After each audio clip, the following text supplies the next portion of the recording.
Pero estamos en línea con Ale Hacker. ¿Se dice así?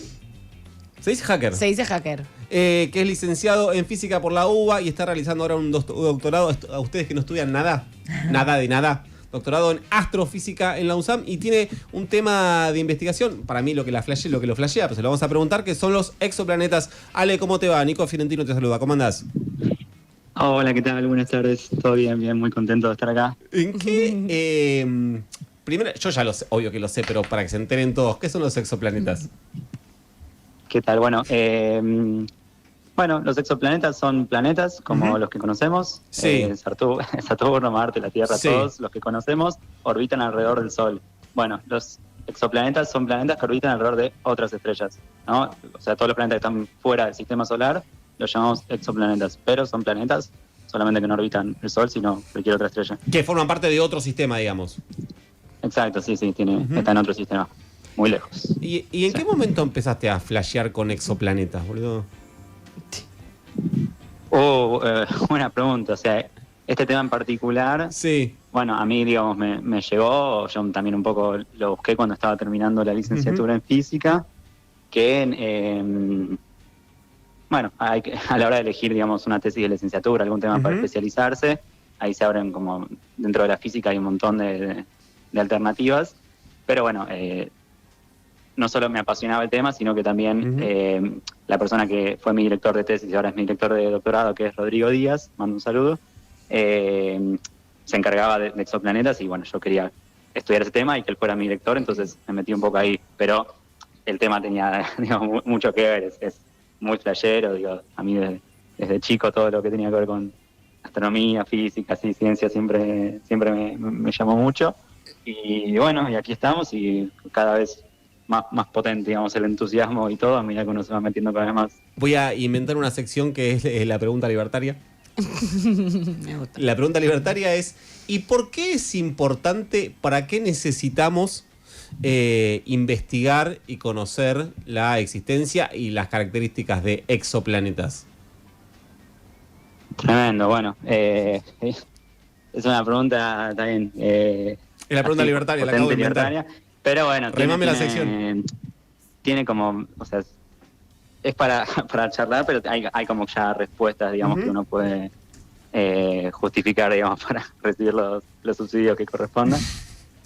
No, o sea, hay toda una parte, qué sé yo, más filosófica, que todo lo que es no solo exoplanetas, sino investigación espacial en general, que tiene que ver con, bueno, lo que estaban hablando justo antes, Sí. de la curiosidad y la ignorancia, es algo, bueno, innato de las personas y es lo que nos lleva o sea, lo que fue el motor de todas las revoluciones científicas y tecnológicas, fue el tema de entender, digamos, el universo y por qué suceden las cosas y, bueno, de qué estamos hechos, dónde estamos, quiénes somos, Claro, estamos solos en el existencialismo, universo. básicamente.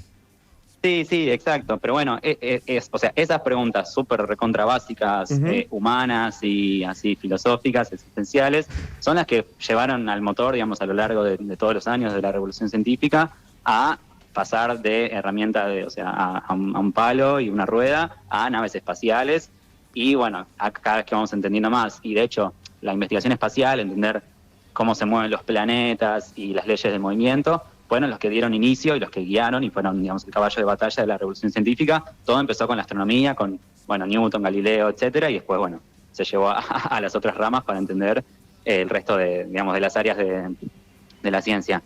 Y bueno, o sea, digo, por ese lado podemos ir, digo, creo que una de las preguntas más fundamentales es si estamos solos. Entonces, la búsqueda del estudio de los exoplanetas está un poco ligado a lo que es la búsqueda, digamos, de vida en otro lado, que es sería un descubrimiento, uno de los más importantes de la historia de la humanidad, y mucho va por ese lado. Estamos, digamos, hace 30 años no se conocía ningún exoplaneta, los únicos planetas que conocíamos eran alrededor del Sol, entonces son cosas muy recientes que estamos, digamos, cada vez más cerca de contestar esa pregunta desde de una manera científica. Pero por otro lado también, o sea, no todo tiene que ver con buscar vida, sino simplemente con entender cómo son el resto de los sistemas planetarios para saber si el que estamos nosotros es único o no. Digo, hasta hace 30 años pensamos que nuestro sistema solar era el único y las reglas que se cumplen en nuestro sistema son universales. O sea, tenemos, o sea, hay un planeta que estamos acá que puede tener condiciones de habitabilidad, los planetas más chiquitos están más cerca del Sol, los planetas más grandes están lejos del Sol, y pensamos que eso era universal. Y ahora que ya conocemos más de 5.000, casi 6.000 planetas, nos damos cuenta que nada que ver. O sea, nuestro sistema solar es súper interesante, es único, tiene características únicas. Y bueno, la pregunta va por ese lado de entender qué tan únicos somos para, bueno, después a partir de eso, entender mejor dónde estamos y, bueno, si en el futuro, digamos, no a corto plazo, pero queremos hacer tecnología o cosas a gran escala dentro del sistema solar, es, bueno, importantísimo entender eso y Claro. entender cómo funciona, cómo se creó, cómo se formó nuestro sistema solar, y para eso tenés que tener una muestra grande. Claro. Eso, digamos, exoplanetas en particular, pero después todo lo que es astronomía, ciencias espaciales y todo eso, tiene un montón de aplicaciones mucho más en la vida. Un montón de la tecnología que usamos en los últimos 100 años se desarrolló a partir de la investigación espacial, no sé, cuestiones de seguridad por si llega a caer algún asteroide en algún momento. Tiene un montón de aplicaciones prácticas mucho más inmediatas, pero bueno, lo que hago yo en particular de detección de exoplanetas tiene más que ver con entender cómo se forman los sistemas planetarios y si encontramos alguno parecido que pueda llegar a tener posibilidad de habitabilidad o de vida. Ale, y 2 preguntas. ¿Cuántos exoplanetas Sí. más o menos se descubrieron hasta ahora y cómo se descubren o se estudian estos planetas que están tan lejos? Excelente. Bueno, la primera, como te digo, cada semana se van descubriendo nuevos. Entonces no sé el número exacto, habría que fijarme, no lo tengo a mano, pero estaba casi en 6.000. Si no, o sea, puede ser ¿Qué? que haya pasado el umbral de 6.000 Pensé que me iba a decir en 6. los últimos meses. No, es que, o sea, está bien porque dije que recién el primero se descubrió hace 30 años, Claro. porque digamos, la tecnología y los métodos recién se terminan de desarrollar y entender hace poquito, pero una vez que ya se desarrollaron, no pararon de evolucionar y de construir cada vez más telescopios y cada vez más instrumentos y métodos estadísticos para detectarlos. Y bueno, eso la pegó y ya, Claro. no sé, Wow. hace 10 años capaz que eran 1.000, hoy ya son casi 6.000 o capaz que más de Ahora, 6.000. Ale, me subo a la Sí. pregunta que te hacía Maru, buenísima, que es, y si es una pregunta y si es una boludez, podés decirlo tranquilamente, pero estamos hablando de hasta ahora, una mera observación, ¿verdad? ¿Cómo no entendí? No, digo, a los exoplanetas, el único alcance que tuvimos desde acá, científico, es mediante la observación. O sea, solo se los pudo ver.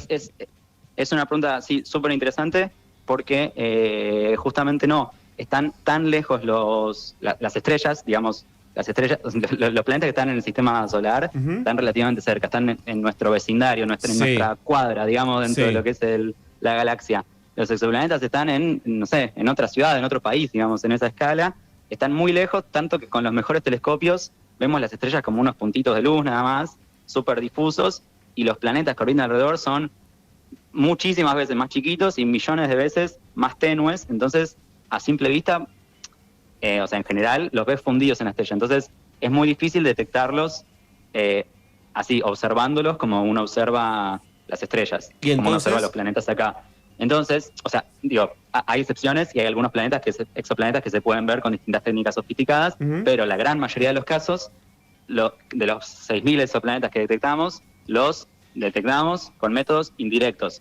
Es decir, durante un tiempo hacemos observaciones a la estrella y a partir de el efecto que generan los planetas en la luz que recibimos de la estrella, o sea, podemos inferir que tiene un planeta a partir a medida que orbita alrededor de la estrella, ese planeta deja cierta huella en el brillo que nosotros percibimos. Es espectacular. Y Sí. eso medido durante el tiempo. Por ejemplo, hay un montón de métodos, pero el más sencillo es, suponete que el planeta pasa, o sea, orbita alrededor de la estrella y en algún momento pasa por delante nuestro, como que eclipsa un poco a la estrella. No la termina de eclipsar porque es muchísimo más chiquito, pero podemos percibir una caída del brillo del 1% o 0,1%, y si eso se repite periódicamente, entonces, bueno, tenemos mucha evidencia de que puede ser un planeta. Wow. No. O sea, todo con matemática, digamos. ¿Te dejó boluda? No puedo creer. Sí. Es todo con modelos Realmente. físicos, con técnicas, o sea, tiene mucho que ver con eso, porque De hecho, uno de los desafíos ahora es, bueno, ¿cómo sabes que ese efecto, que esa huella en el brillo de la estrella es un planeta efectivamente o no es, no sé, una mancha solar o algún efecto de la estrella de por sí, intrínseco de la estrella y no de un planeta? Bueno, y todo eso son métodos matemáticos, modelos físicos, un montón de algoritmos, incluso hoy en día de inteligencia artificial, para intentar descular los efectos del planeta de los efectos de la estrella. Entonces sí, es todo métodos estadísticos, modelos físicos, cada vez más sofisticados, y a medida que vamos aplicando cada vez mejores, vamos descubriendo cada vez más planetas más chiquitos, más difíciles de encontrar, digamos. Claro. Sí. No, continúa. Que los más fáciles de detectar son los que están más cerca de la estrella y los que son más grandotes y más masivos, como Júpiter, porque dejan una huella más grande, o sea, le afectan mucho al brillo de la estrella. En cambio, los planetas que son más chiquitos, como la Tierra, y que están más lejos todavía, esos son más difíciles de detectar porque, bueno, el efecto que dejan es muy tenue y es muy fácil de confundirlo con actividad de la estrella. Entonces, digamos, la frontera, digamos, hoy, lo que se está investigando hoy en día, es intentar eso, o sea, descubrir cada vez planetas más chiquitos, más parecidos a la Tierra, que todavía no son muchos los que descubrimos, usando métodos cada vez más sofisticados. Entonces, digamos, eso es hoy en día la frontera de esta rama. Bien, yo sé que vos representás algo más grande que vos mismo, que es todo este sistema y toda esta cantidad de gente que está investigando, pero yo necesito saber si vos descubriste algún exoplaneta. Bueno, ahí va, es un poco y un poco de lo que decís. Como te digo, cada planeta que se descubre de los 6.000 no es como hace 200 años que, no sé, Neptuno lo descubrió una o dos personas, así observándolo, o algún asteroide o lo que sea. Estos métodos, como son muy, muy complicados, muy complejos, requieren el trabajo de miles de personas. Entonces, el primer paso es planificar una campaña de observación para cierta estrella o cierto grupo de estrellas que la observen durante mucho tiempo. Eso involucra gente que planifique, gente que esté en los observatorios observando, gente que construya los telescopios especializados para eso. Hay telescopios en tierra, en observatorios en el desierto y observatorios espaciales, telescopios espaciales están ahí en la órbita haciendo estas mediciones. Bueno, esos datos hay que reducirlos, hay que procesarlos, hay que mandarlos por un montón de grupos y refinamientos, y después llegan a, digamos, los que hacen el modelo físico para, a partir de los datos, calcular si confirmar si hay un planeta o no. Y yo el año pasado participé haciendo eso con 2 planetas en particular.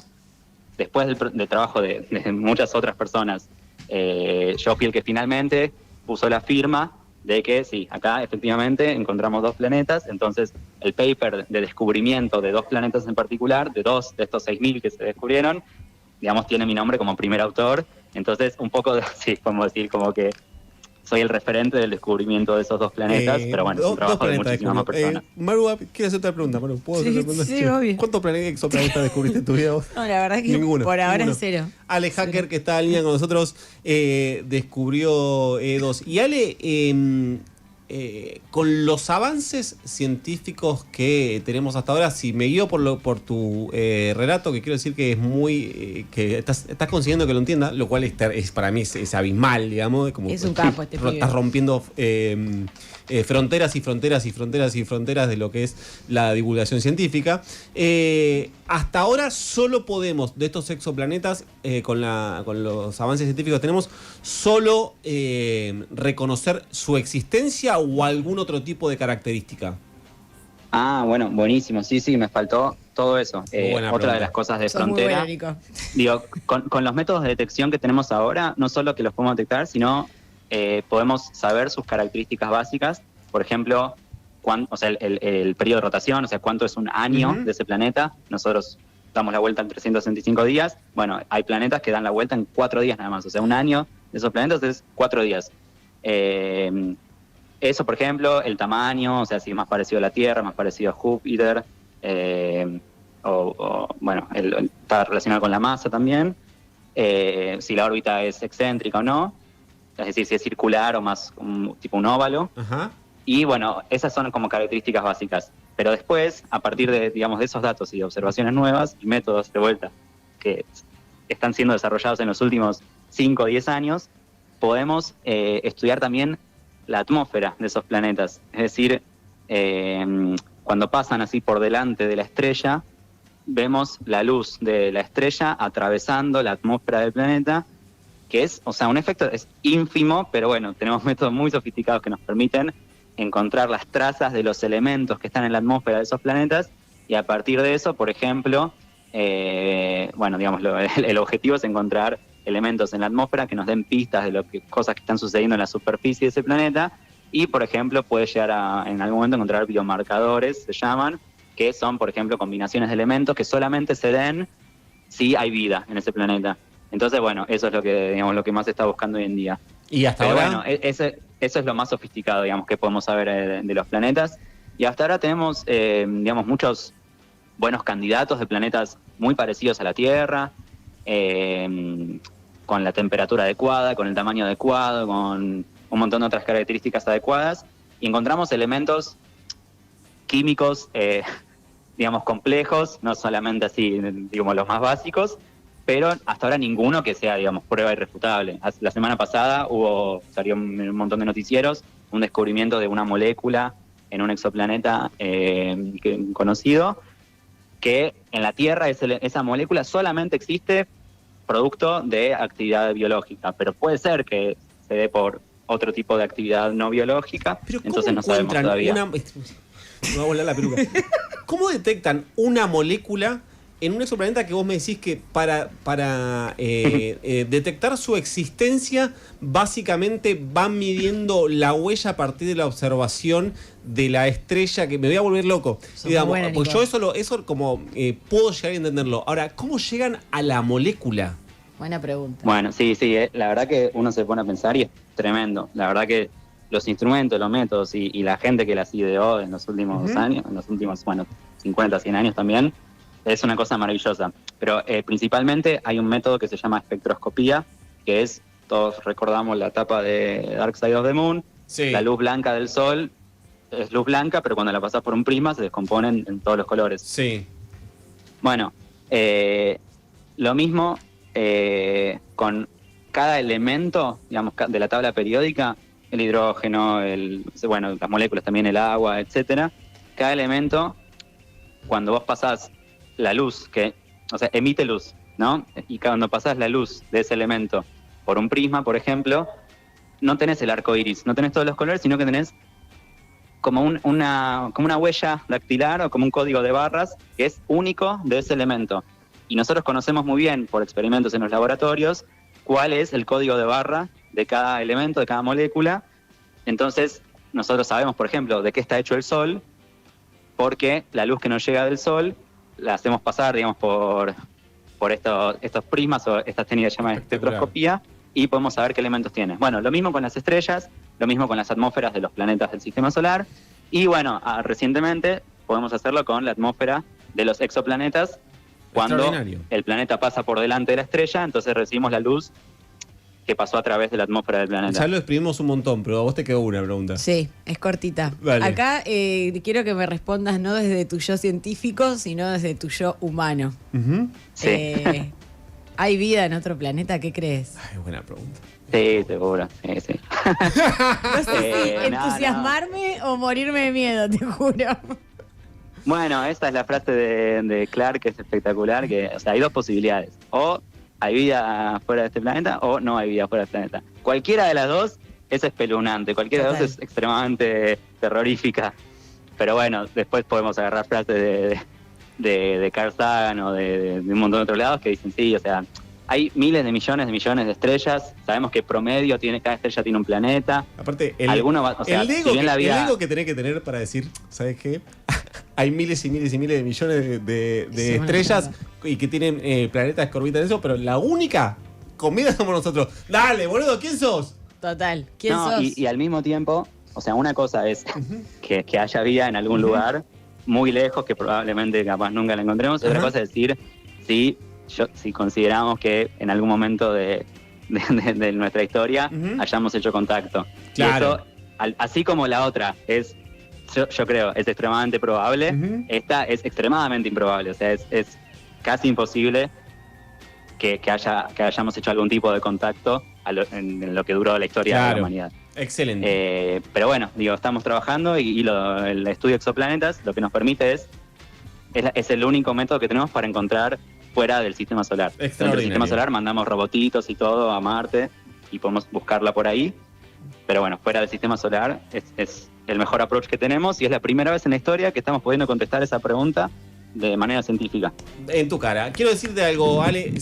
Cree ser la primera vez que una entrevista de índole científico genera tanta atención en del chat de YouTube. Está explotado todo, así que te agradecemos un montón. La nota es Ale Hacker, licenciado en física por la UBA, que está realizando un doctorado en astrofísica. Vos no hiciste nada de estudiar, no sé si te cuento. No, claramente. O sea, no voy a descubrir nunca un exoplaneta. En la UNSAM, además una universidad que queremos mucho. Sí. Te mandamos un beso muy grande, Ale, y gracias por la nota.